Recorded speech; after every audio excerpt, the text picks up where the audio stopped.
Bismillah, alhamdulillah, salatu salam, sallallahu alayhi wa sallam. Assalamu alaikum wa rahmatullahi wa barakatuh. My name is Tara Khalid. I'd like to move to a program here at Sharjah Media Corporation, getting closer to Allah, getting to know your Lord. And we're hoping and we're praying that people are getting some benefit from these programs.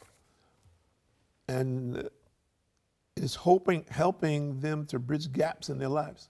As we find that there are many people who are confused, and I mean people on a regular basis, who are very much confused about their own existence and what it is directions that they should take in their life and the things which they have done in their past. And how does that impact them presently or in the future? What is it that they should be doing and how they should go about doing it? And today's world is a very interesting one when we have so much information and we have so many people who are very specialized in different areas, but yet and still we find that people are tremendously confused about their lives and more importantly about their death. He says, well, why is it you want to say, I'm confused about my death? Why? Well, let's look at the time. If we just look at time, okay, then think about that. We're in 2018 now. Let's just take the year 18. Look at the people who died in the year 18. They've been in the grave for 2,000 years. Think about it. So when we talk about time, today there's only a few people in the whole world 100 years old. In the whole world, there's only a few, 100. Not many compared to the global population.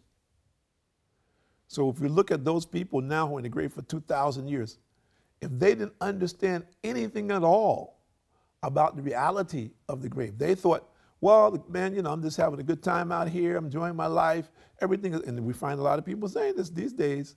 I'm just doing my thing, brother. You know, I'm just hanging out here, you know, enjoying myself to the max, and I'm not bothering anybody. You know, as an example, he's just going along in his life happily with no recognition of his Lord, no relationship with his Creator at all, no thought in his mind about his Lord.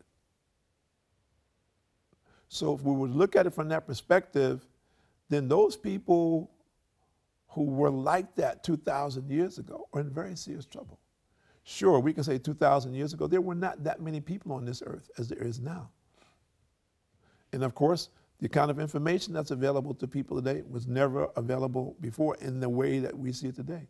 The ability for people to communicate or to move from one place to another also never existed before, as far as we know.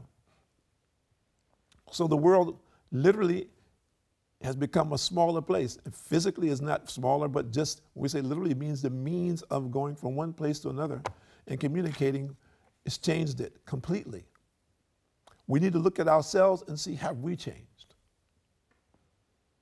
And how has that impacted us? And I'm saying each one of us individually, if we look at the societies which we live in, how have they impacted me and my relationship with my Lord? Do I know more about my Lord than I did before? Do I know more about my future than I did before? Because my time on this earth is limited. Okay, when that time is over, do I know what's going to happen? Or do I want to end up like many of those people did 2,000 years ago? For the next 2,000 years. And we don't know if we're going to be another 2,000 years left in this world. But let's say, as an example, there is. So what will be our condition if we're in the grave and we haven't come to remembrance of Allah, we haven't come to understanding of how to obey God? We have chosen another path. These paths which people are choosing are extremely dangerous. We should avoid them with the plague. But now they become very popular because someone has put it on one of these social media platforms. And as a result of that, people are groupies, aren't they? We naturally group together. Birds of a feather flock together, right? So as a result of that, people are following blindly. And that which many of them are following is total darkness. But it is difficult to convince them because In many instances, they feel that they're getting benefit from these associations. As you've heard, or maybe you haven't heard, many people who are very wealthy today and very influential, and you see them all the time across the screens, have openly said that they've committed themselves to the worship of Satan. They said openly, all they ever wanted was to be famous, be wealthy. So to get that, they committed themselves. Satan opened the door for them to show them how they can do this, and they signed on. What they don't realize is that this time in the world is short. The hereafter isn't. In the hereafter, the Prophet ﷺ said more or less, one day will be like 50,000 years. One day. So whatever a person is sacrificing now to become famous, become wealthy, influential, he's facing that. And that's after the grave. We don't know how long we're going to be in the grave. No one knows. Again, we look at it, the people from the year 18, they've been in the grave for 2,000 years. So we don't know how long this world is going to exist. And then we'll have the day of judgment, which will be for some people like 50,000 years. And we don't know what that 50,000 years will be like. If that'll be 50,000 years like we know in this time, or something different in the hereafter. But if we weigh it, if we're, again, people pursuing knowledge, and we weigh it and we look at it, it's an easy choice, isn't it?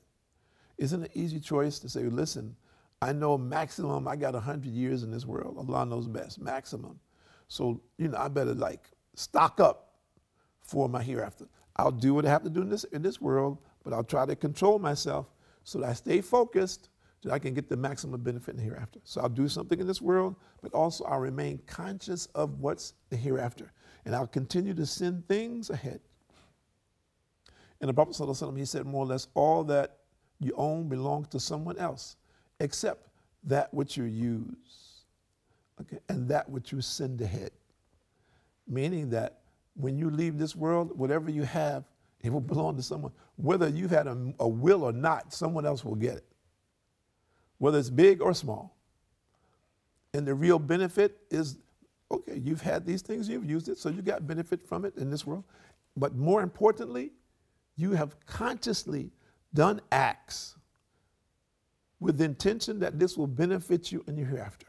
You've done conscious good deeds sincerely for the pleasure of Allah only, not so people can say, oh, you're so generous, you're a philanthropist, oh, this person, he's such a great person. No, not for this. But you did it solely for the pleasure of Allah, thinking that Allah will be pleased that you do this, and thinking that your reward will come in the hereafter, and praying and hoping for that. So this preparation comes from understanding who is our Lord and believing in our Lord. And Allah says more or less, Bismillah ar-Rahman ar-Rahim, in Surah number 14, verse number 10.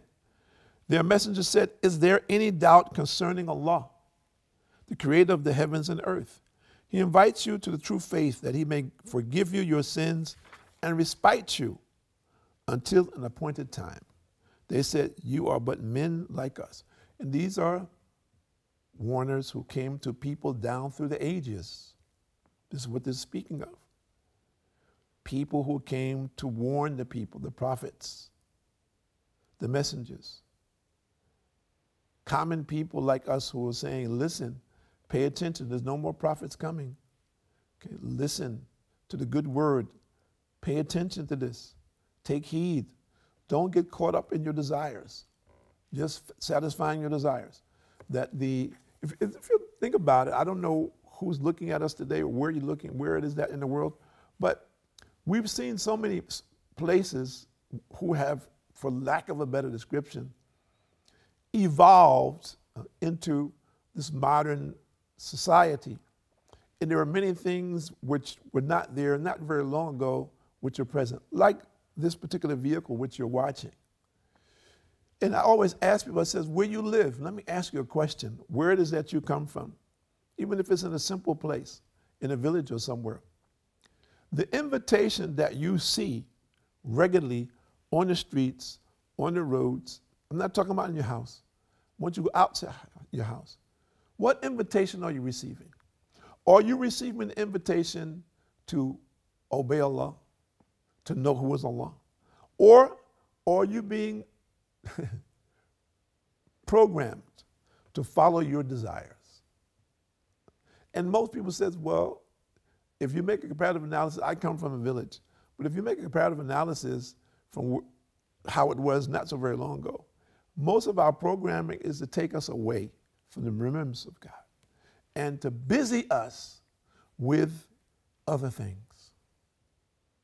So I want everybody out there to think about that. How much of your life takes you away from the remembrance of God and fills you with distraction? I say fill because these particular vehicles that we're using now, these visual aids, subhanAllah, today have become a very big evil. And don't misunderstand me. If I thought it was totally evil, I wouldn't be on the screen. We're doing these things because we know it's necessary, because people are watching the screens. Unbelievable hours people are spending watching the screen, and the children are growing up addicted to the screens. And what they're being programmed to follow, in many instances, is something in complete conflict with our belief system and the belief system of the oneness of God. And these things are being done, we can say, by the soldiers of Satan to undermine belief systems. Some of it consciously and some of it unconsciously. And has become very sophisticated in many ways to be able to control the mentality of people wherever they might be in the world. For example, if we take Africa, and many people talk about Africa like it's a country, Africa's a huge continent and extremely diverse, extremely, maybe the most diverse continent on the earth. If we talk about linguistically and customs, it's very, very different, from east to west, north to south. Huge difference between the people. But number one in the world today in mobile telephone sales, Africa.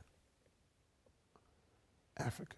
So if you ask somebody who is in a rural area, as an example, about some modern things, for example, the latest iPhone or something like that, he will know about it. Why? Because now he's plugged in by satellite.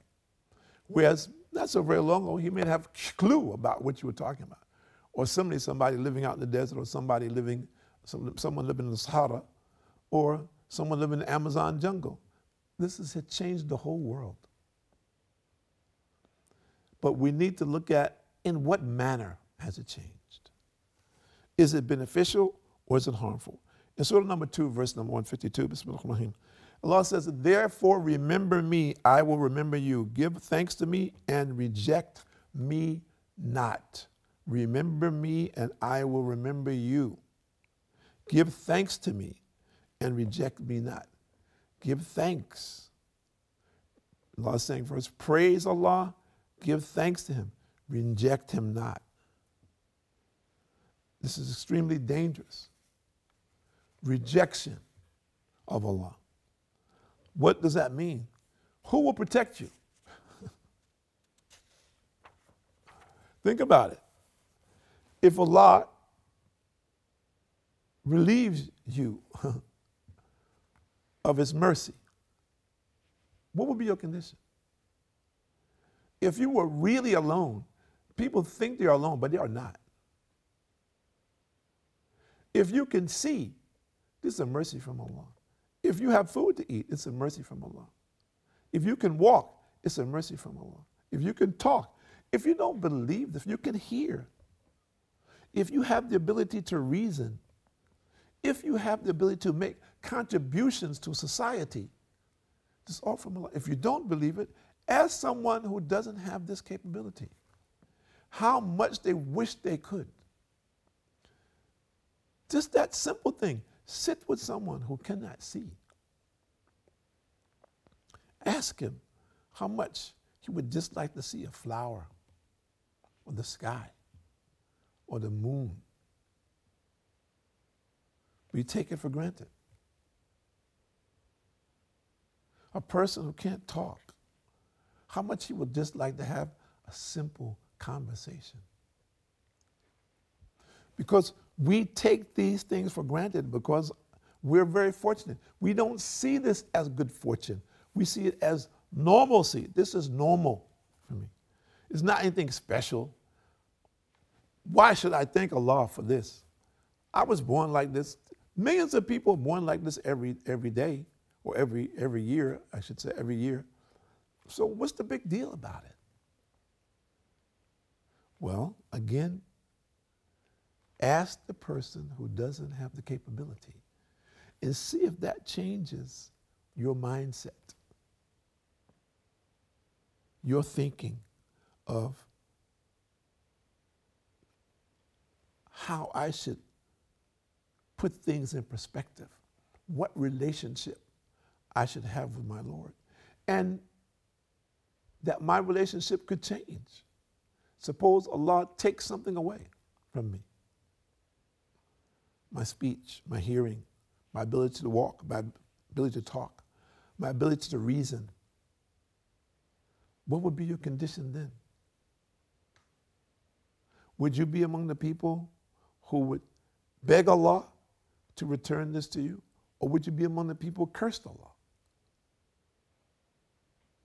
And there are unfortunately many people, foolishly, who blame Allah for their condition and curse Him as though this is going to help them, or this is going to make Allah turn in their favor, or it's going to harm Allah.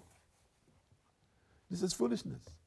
We have to turn to Allah under all circumstances, good or bad, and we should be consistent in that, in His remembrance, for the benefit of what? Our own souls. No benefit from Allah, for Allah, benefit for us. We're the needy. We should keep that in perspective. My name is Tariq Khalid. I'd like to thank you for doing us here at Sharjah Media Corporation, getting closer to Allah, getting to know our Lord, and implementing this reality in our life for what? For what reason? For our own personal salvation. Assalamu alaikum wa rahmatullahi wa barakatuh.